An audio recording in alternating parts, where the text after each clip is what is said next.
Catherine Bernardo at Alden Richards soon to be husband and wife. Ang industriya ng showbiz ay muling nabuhay sa balitang hindi inaasahan ng marami. Ang kilalang aktres na si Catherine Bernardo ay tila may suot na wedding ring sa isang event, at sinasabing ang singsing na ito ay galing kay Alden Richards. Ang tanong ng lahat ngayon, kasal na nga ba sila? Sa isang event na dinaluhan ni Catherine, isang maliit na bagay ang hindi nakaligtas sa mga mata ng mga tagahanga, isang kumikislap na wedding ring sa kanyang kaliwang kamay. Hindi may kakaila na ito ay isang singsing ng kasal, at ang mga haka-haka ay agad na kumalat. Sino nga ba ang nasa likod ng singsing na ito? Lumabas ang balita na si Alden Richards, ang matagal ng kaibigan at kapareha ni Catherine sa pelikulang Hello Love Goodbye, ang nagbigay ng naturang singsing. Ang mga mata ng publiko ay biglang nakatuon sa kanila. Sinasabing matagal nang magkaibigan sina Catherine at Alden, ngunit ngayon ay tila isang mas malalim na koneksyon ang namuo sa pagitan nila. Ang singsing na suot ni Catherine ay tila patunay ng isang bagong yugto sa kanilang buhay, isang yugto ng kasalan at pangako. Ayon sa mga tagaloob, ang singsing ay hindi basta-basta. Disenyado ito ni Alden, isang klasikong solitaire diamond na napapalibutan ng mga maliliit na brilyante. Simple ngunit elegante, sumasalamin sa personalidad ng dalawa at sa kanilang pagmamahalan. Ang wedding ring ay simbolo ng pangako, at para kay Catherine, ito ay isang bagay na kanyang ipinagmamalaki. Bagaman hindi pa nagbibigay ng formal na pahayag ang dalawa, sapat na ang singsing na iyon upang patunayan ang kanilang dedikasyon sa isa't isa. Si Alden naman, bagaman kilala sa pagiging pribado, ay sinasabing matagal nang pinaghahandaan ang seremonyang ito.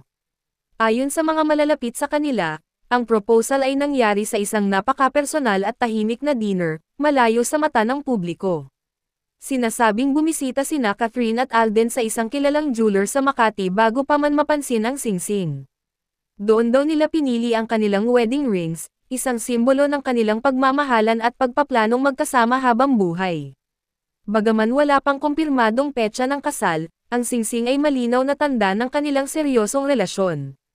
Ang mga tagahanga ay nag-aabang ng formal na anunsyo, ngunit tila pinipili ni Catherine at Alden na gawing pribado ang kanilang kasal.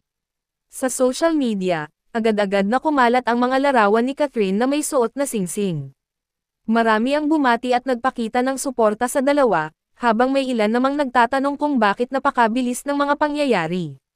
Si Alden, na kilala sa kanyang simpleng pamumuhay sa kabila ng kasikatan, ay sinasabing masaya at tahimik na suportado si Catherine. Ang kanilang relasyon ay tila lumago mula sa pagkakaibigan, at ngayon, isa ng pangakong tatawid sa habang buhay. Napansin din ng mga tagahanga na si Alden ay may suot na kahalintulad na singsing sa ilang mga larawan.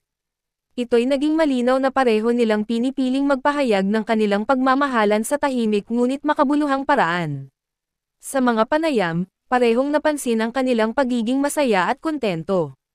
Hindi man nila tuwirang sinasabi, ang kanilang mga kilos ay nagsasabi na tila handa na silang harapin ang bagong yugto ng kanilang buhay bilang mag-asawa.